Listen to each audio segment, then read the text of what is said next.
Da da da da da da da! Deck Tech, the video where we talk about my commander, my deck, and the cards I enjoy drawing. Hey, it's Leah. This is my commander, Orvar the Allform.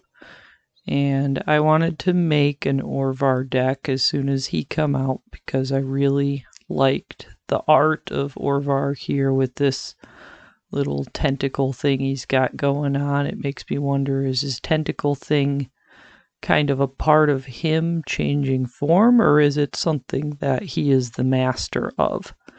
So the deck is a little two-parted. It's part Orvar's primary ability of whenever you cast an instant or sorcery spell, if it targets one or more permanents, you control create a token that's a copy of one of those permanents. So if I was to target 6 things, I could only copy one of them, but hasn't been relevant in that situation yet. And the other part of the deck is tribal sea serpents. I just wanted to make, or more so tribal sea creatures, and some fish and some krakens and some serpents and fun sea creature stuff. So it doesn't do either part particularly well, but it's a pretty enjoyable deck for me to play. I don't know how much my opponents like it unless they arch enemy it. They enjoyed that once. Another things to know about Orvar, he's a 3/3. He's a shapeshifter and a changeling, so he does count as all creature types. And when a spell or ability an opponent controls causes you to discard this card, being Orvar, you can create a token copy of him. That has never been relevant either. So onwards to the deck. So here I've got my Orvar deck on Archideck. We'll take a look at some of the components. First one I want to look at is our glass cannon piece. This technically consists of only 3 pieces. The Teferi's Realm is a little more of a win more, but it could come in handy in a few situations. So, part of these 2 pieces is Memory Crystal. You need to reduce all buyback costs are reduced by 2. This is a global effect, so it's kind of handy if somebody's plan is to move it from your battlefield to their battlefield. Doesn't matter, still works for you. The other piece you need is Whim of Volrath. This has a buyback of 2 on it, but the Memory Crystal will remove that, so then it's just 1 blue and change the text of target permanent by replacing all instances of 1 color word or 1 basic land type with another till end of turn. The first thing you need to do once you've assembled these 2 pieces is make an infinite copy of a basic island, because you can target a basic land with this. Orvar will see that target and create a copy of the island. What you technically end up with is infinite tapped islands, because your new copy of an island you would tap down to play Whim of Volrath, again targeting the same island. So target it over and over with each new copy of an island you make becoming the next island that you use in order to play Whim of Volrath. The third piece of this is having a creature to target to finish out the game. In this case, we're using this crazy creature here. I think he's called a Flamerlid. Really not sure on him. Anyways, he's a really cool little creature. He's a beast. He flies. He can't be blocked by blue. He makes things blue. Most importantly, he has a keyword on him that you can target with Whim of Volrath, so we can make an infinite amount of him. I like him as a finisher. He's not the only option, he's just my favorite. That's our win con, our glass cannon piece. We'll take a look at our other half of the deck a minute. This is our sea serpent side. It's a whole bunch of, well, you don't count as a serpent, we just kind of need you occasionally to get Whim of Volrath back out of the graveyard. But thought I'd also throw in the Sky Summoner because we're going to use a lot of instants and sorceries. We might as well have some drakes. Other than that, and make our instants and sorceries one cheaper. Okay, onward to some of the greatest sea serpents. We have a squid horror to help us draw cards. Another thing that isn't a sea serpent. This is the only consecrated sphinx I've ever played so far because I just don't like the art in the original. There we go. Great big kraken thing. Lots of fun. I like this junk winder because we're likely to have a lot of tokens, so this should be pretty easy to get out. This has a keyword on it. Makes blue tentacles so we can target it, but it's also a kraken. Reefworm has more keywords on it. It specifies that things are blue, therefore you can target them and make copies of Reefworm. Lots of Reefworms is also a really amusing way to finish out the game. Sea Dasher Octopus, I just happen to like this octopus, but being able to draw extra cards is handy too. The star of our sea serpent side is the Serpent of the Yawning Depths, and then finally we have one more big kraken. So that's our sea serpent bit. Other important things going on in this deck is we have to not die in order to win. So we have a small handful of powerful interaction in order to keep us alive. Interaction has two uses in this deck. Stop something from killing Orvar, or stop an opponent from winning on their turn so that you can have another turn. I mean, if you're nowhere even close to winning and they've definitely got the game, don't bother, just go to a new game. But otherwise, if you think you can pull it off, stop them, pull it off. Okay, another important part of this deck goes along with not dying is you have to keep Orvar on the field. The deck is really dependent on his ability to copy stuff. That's primarily where all of your ramp will come from too. So ways to keep Orvar on the field. He's a changeling, therefore he counts as a god. You can use this land to put an indestructible counter on target god. Since he's a god, make him indestructible. Tends to keep him around for a bit. Swiftfoot Boots, give him some hexproof. Lightning Greaves, give him Shroud. You don't ever target him outside of this set of cards, so Shroud's fine in this case. Diplomatic Immunity is another fancy version of Shroud. It itself has Shroud, so it's even harder to get off than Lightning Greaves. And Dark Steel Plate, give him indestructible. Helps keep him on the field. Alright. The last important piece in this deck is you have to be able to go get your glass cannon win con. So we have Whir of Invention to find an artifact. You have to find an artifact of mana cost 3 in this case. So Whir of Invention and Trophy Mage both search for mana cost 3. That's what you want to find.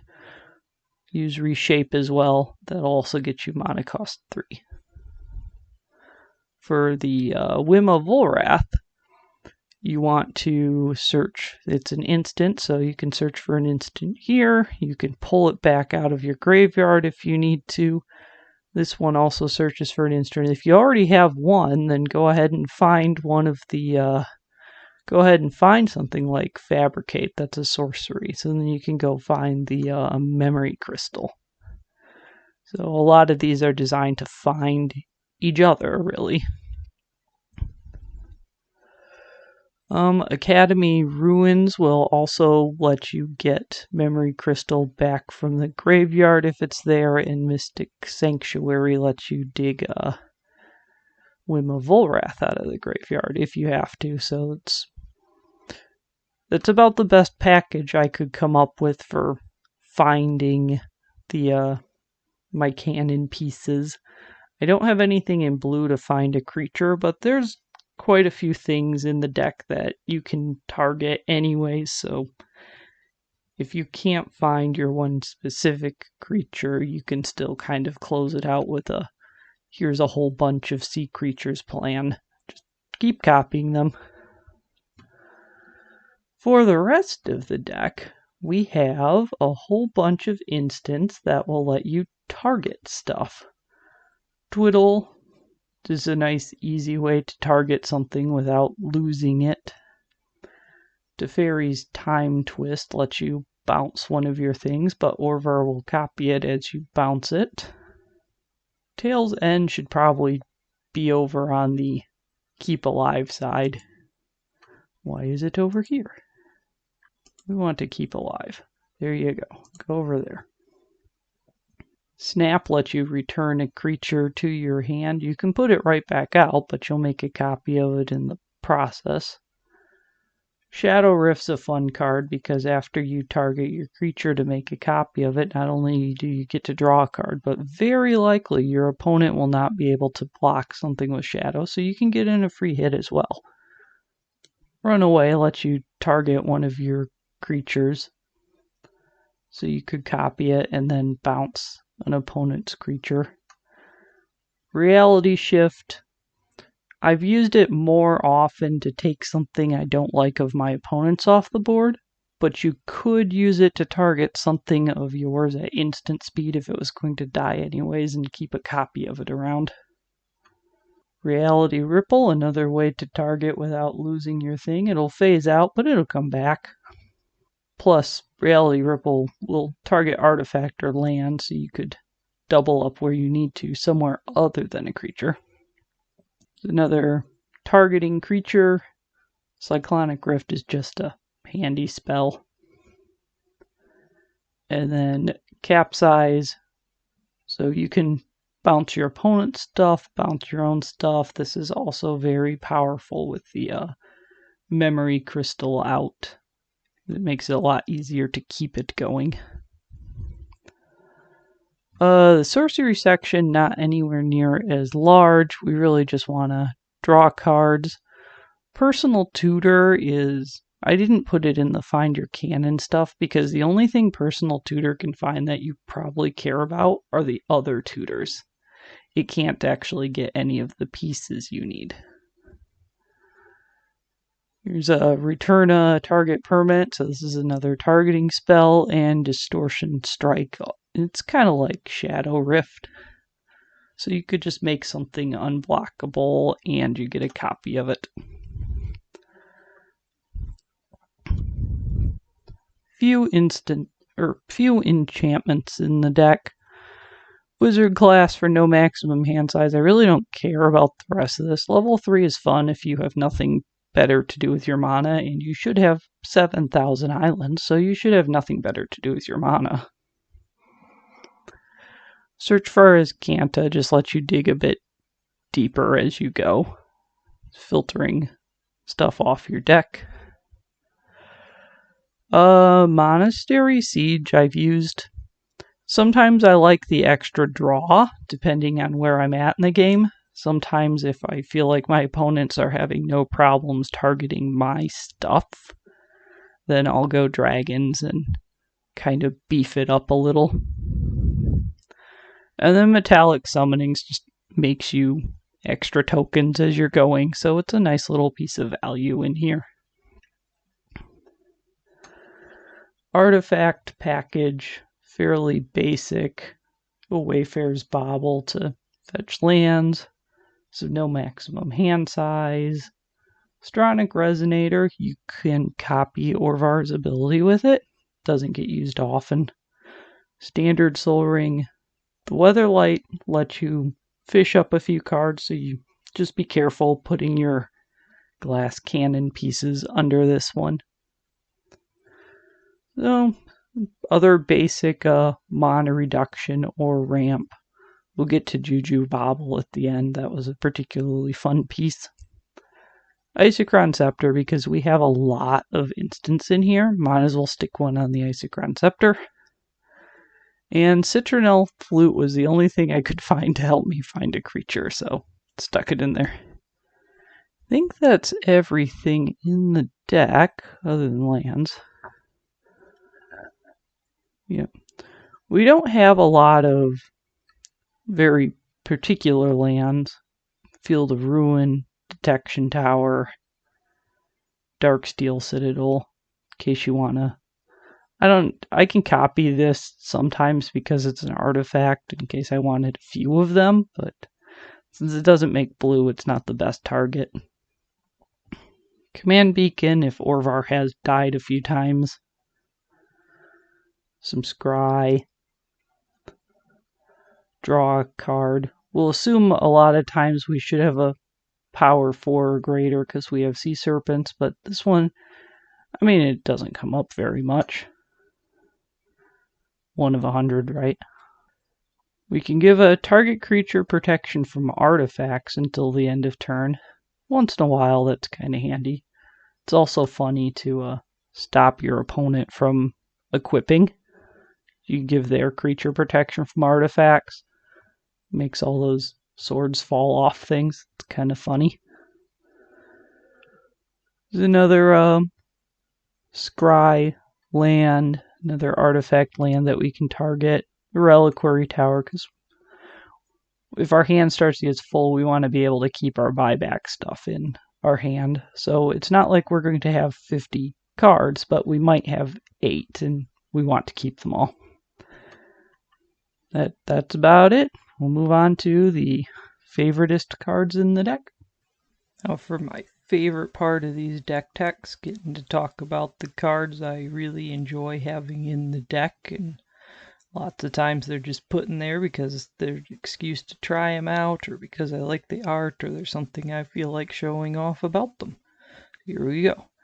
This is Juju Bobble. It has a cumulative upkeep, and if you play a card, you have to sacrifice it, and old wording on here is bury it, but it's a 1-cost artifact. When you want to play this card is after you've made nearly an infinite number of island tokens. If you need to take a turn and just make your life half of infinite by using all those islands to gain 1 life and then carry on with whatever you're doing, this is kind of a one-shot version. You just play it out onto the field, tap a lot of islands into it to gain a life, carry on with what you're doing, and let it die. I thought it was a really interesting card and kind of wanted to find a use for it, and anything that can make infinite mana could do this trick, but I thought it was kind of funny to do it with island tokens.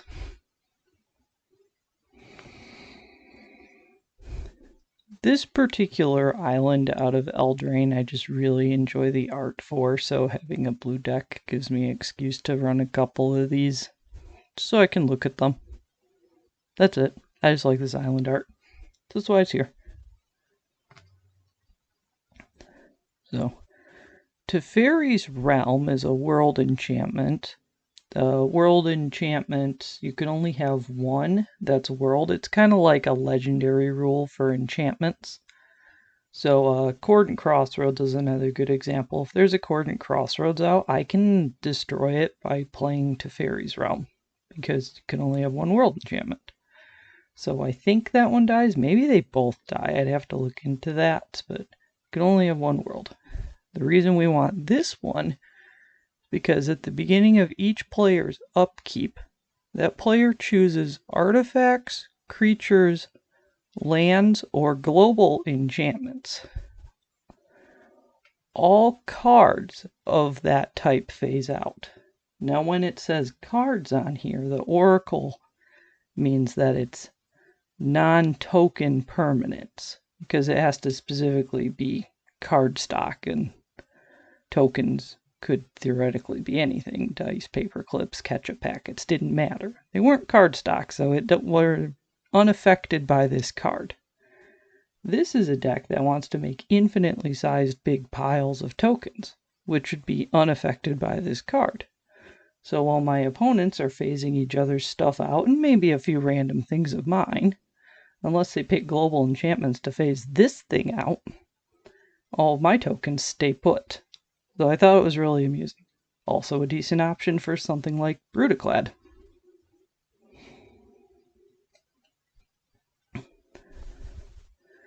This is my glass cannon key to victory in this deck. I think it's the only thing that isn't in the sea monster category. Could be one other, but it kind of looks like it should be anyways, so I find it acceptable. I'm not sure I can pronounce this dude's name. Something like Flying Marid? Yeah, really not sure on that. It's a beast. It flies. It cannot be blocked by blue creatures. Target creature is blue until end of turn. You pay a blue, you make something blue. We have infinite islands, so we can make a lot of things blue. It flies, so it can get past a lot of things anyways. And it's targetable with Wind of Volrath, so we can make an infinite amount of them. Perfect finisher all around. It's really fun to beat up, to win with an infinite combo with a quarter card that looks this terrible. It's amazing. So that's why this is the finisher. So it makes me like it so much. Found it in the bulk bin. Very happy. This is one of the reasons I've wanted to play tribal sea creatures, is so I can use the Serpent of Yawning Depths. I had to pay quite a bit to get it when it came out because they put it in those what were they called? Theme booster packs, which may or may not have a special exclusive printed rare, and then had a bunch of like junk that you would end up with if you just played Magic in any other way. So they weren't really highly sellable. I mean, I think they're like cool, but besides the point, I liked this card, I liked all the creature types that affected, and it seemed like a fun card, so I finally had an excuse to use it in something. The Skyship Weatherlight, I've just enjoyed this card for a long time. In this deck, it's also useful as a way to tutor some stuff out of the deck that I need to make the glass cannon run, otherwise the deck really falls apart. It doesn't do the Sea Serpent side super good, so a lot of times I have to lean on that glass cannon. But I've always enjoyed just the Skyship Weatherlight as a concept and an art and a cool flying ship, so it's in here. Alright, this is an island from the Brutality of Basic Lands that was a secret lair that had this, looks like sketched art. So you would sketch the white into the black to make this kind of an art style. I don't know if that's what they did, but I like that art style. I liked how these looked, so I picked up a few. And our last card of interest here is Twiddle. I just like how this Twiddle looks. Everything about this card looks clean. And in Orvar, I can target stuff with it to make copies, so it seemed like a good fit as well, and I could just enjoy it. Alright, that's the Orvar deck.